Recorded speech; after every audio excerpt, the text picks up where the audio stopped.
And I saw a friend of the show. Come on up. Hannah. Hello. How are you? Good, thank you. Really, really good. Excited for the game. Hello, everyone. Hello, Hannah. Hannah, can I ask you a question? Yes. Have you got the recording of the game? Have you got the VHS? Have we all got it taped and recorded for Matthew? I googled a VHS what it was after Peter had told me. I haven't got it on record because it's on Amazon in England, so you can't record Amazon at home. Oh, you can't mention any other TV station on CBS? Pardon? You can't mention another TV station on CBS. Sorry. Don't worry, they're not a competitor in America. It's all good, Hannah. Exactly, Don't listen to James. No, I'm not going But to. what's Matty been saying ahead of today? You gave him such a lovely kind of pep talk afterwards. You gave him a hug that caught the hearts of everyone at home. It did, yeah. No, he's really excited. I stayed with him at his house last night, and it was just a normal night. He's obviously so excited for the game, but you've just got to treat it like it's any other game. Yeah, any other game, like how he plays every weekend. Because even though it's an occasion and it's the Champions League, you have to go out and try and get the job done like you would any other game. So. Yeah, and I was talking about the fact that Unai Emery has brought this sense back of believing that this club is worthy of being in the Champions League, worthy of having these incredible European nights. Do you feel that the players also believe they can turn it around? Oh, 100%. That's it. The belief. You have to have belief to go out and get the job done. And I've been around the ground today talking to some of the fans, and that belief really is here with all the Villa fans. Even though they are 3-1 down, they believe that they can come back from it. Because without that belief, why would you even be here? No, exactly. And hopefully you'll be singing some of the chants later, teaching me some of them. I will do. I've had a great time at Villa Park before the game. It's been really exciting. Thank you for joining us, Of course, Hannah. thank you. Okay, we'll see you just before kick-off. As you can hear, the crowd are really getting involved. Yes, good stuff. Thank you so much, girls. Nice to see you, Hannah. We'll see you again, hopefully. Matthew, so close, so close. What was it like in the dressing room right now? There must be a sense of pride and players being proud of this squad. Yeah, I think obviously it was a tough game. I think we threw everything at it, but overall I think we are disappointed. I think we put ourselves in a position to, right at the end there, we could have maybe scored. I think Marco had a chance and Matt had a chance at the end. But yeah, I think we're obviously disappointed. I think we threw everything we could at it. But yeah, it was unlucky, I think, overall. I only know the feeling of what it's like sat in the stands watching you. I was a nervous wreck. But what was it like when those two goals went in 3 minutes between each other? What was the energy like on the pitch and how the momentum just changed? Yeah, the atmosphere was, when that last goal went in for us, I think it was really loud, and I think we could have gone on and used the momentum and used the crowd in our side. I think they were amazing tonight. It was a great atmosphere, but overall I think we wanted to progress through to the next round. Obviously we haven't. Fair play to PSG. They're an amazing team, and wish them all the best in the upcoming games. And this was your first Champions League campaign. How was it for you? Not just tonight, but overall, how was that experience for you? Yeah, it was an amazing experience. I think even in the group stage, you travel and you play different teams and the highest quality teams. So yeah, we've learned a lot as a team. I think we've come a long way, but as I said then, I think as the team we got, the players we got, we are disappointed to go out, but it's a step forward obviously this year to get to the quarter-final, and then hopefully next year we can progress and hopefully go further. You've just said you've learned a lot as a team. What is it that this Aston Villa side has learned this Champions League campaign?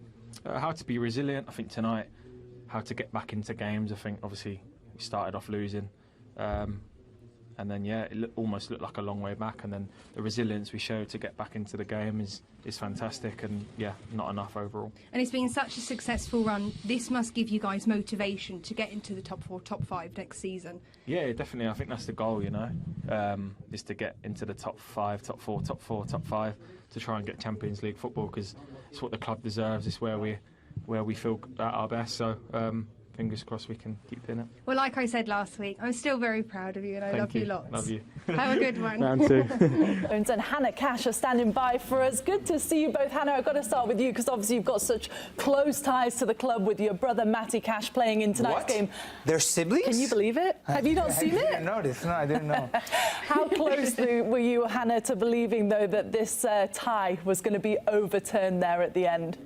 Oh my gosh, Poppy, it was one of the most nerve-wracking nights of my entire life. Before the game, and you and Eta, you asked me, what's the most nervous game you've ever been to? Like, It was today. My nerves were through the roof. I was sat with my head in my lap. I can vouch for that. And do you know what the funniest thing is? The second goal, when it all started getting going, I was in the toilet, wasn't I? And I ran in and told you. I know.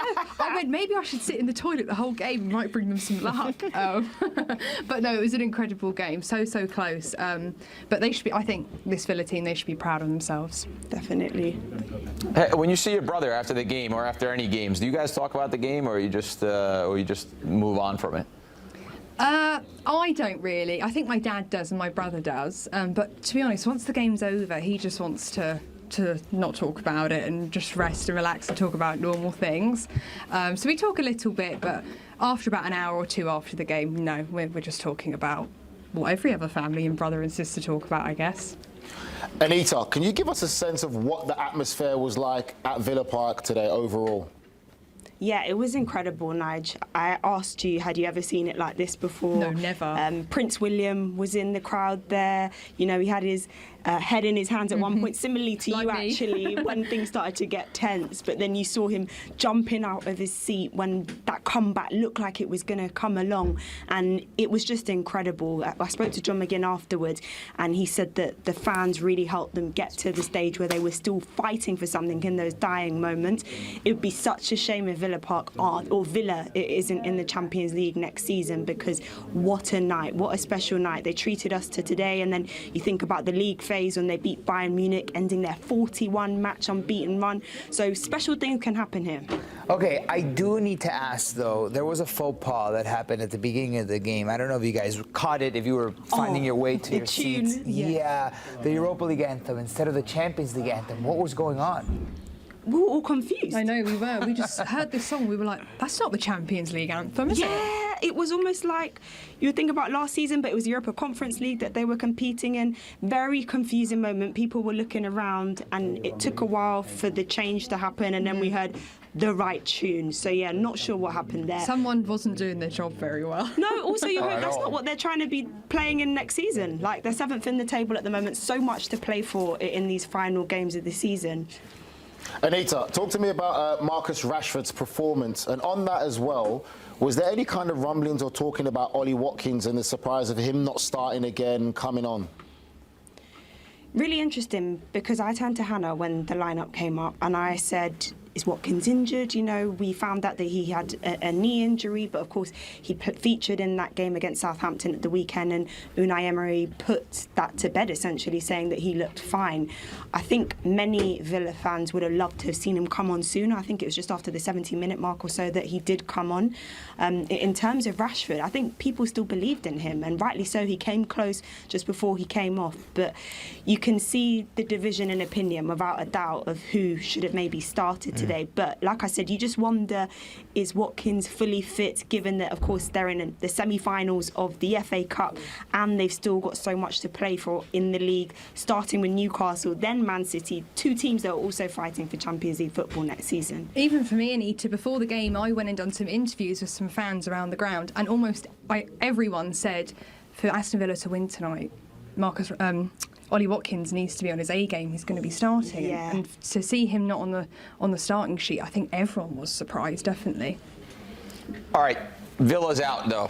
Now, I know he doesn't believe it. I've had to tell him 10 times now. But who do you like moving forward now? It's so interesting because obviously two teams have booked their tickets to the semi-final, and then the other two are, you know, one of the matches are closer than the other. Who do you like winning this thing, Anita? And what do you think? Hannah, do you want to answer the question first? Your team's out now. I know. I'll have to. Do you know what? It'd be lovely for PSG to win, I think. If you've lost to them, it'd be nice for them to win, so at least we weren't knocked out for no reason. I hear you. When I spoke to John McGinn, he called PSG the best team in the world right now, and I asked him to, I guess, go further on that and say, do you think that they'd actually beat the remaining teams left, be it Arsenal, Real Madrid? And he said, definitely. In terms of my opinion, of course, we've seen PSG face Arsenal. Arsenal beat beat them at the Emirates in that league phase back in October. I think it was 2-0. Obviously, this is a very different PSG team that are playing very differently. However, given what we saw Mikel Arteta's team produce last week at the Emirates against Real Madrid, why can't Arsenal fans start to dream a bit? Yeah, I think that's totally valid, Anita. I do want to stay on PSG really quickly before we let you go, because I know you've done many interviews with Luis Enrique throughout this tournament. I don't know if you caught him there in the mix zone post-game. What was his demeanor like? Yeah, he's such a cool character, you know. He's lived through a lot of things, and so I don't feel like when it comes to football, win or lose, you're going to get much of a reaction out of him. There was a nice sweet moment between him and Unai Emery here in the mixed zone area where they just hugged. Of course, they faced each other many times, a lot of mutual respect between each other. I did notice straight after the game, though, he let out a huge sigh of relief because it was very tight until those final moments. But this is a guy that took PSG to the semi-finals last season. He's won this tournament before, so I don't think it's anything new for him. I think it's just probably exciting, the fact that they have so much attacking threats from the back to the front of the pitch. Yeah, a sigh of relief tonight and a lot to look forward to for PSG. Good to see you both. Thanks so much for joining us. We'll see you soon. Thanks, guys. See you later. Wish Arsenal luck for tomorrow. Thank you very much. Well, I can't wait for tomorrow's games. What a cracking two matches.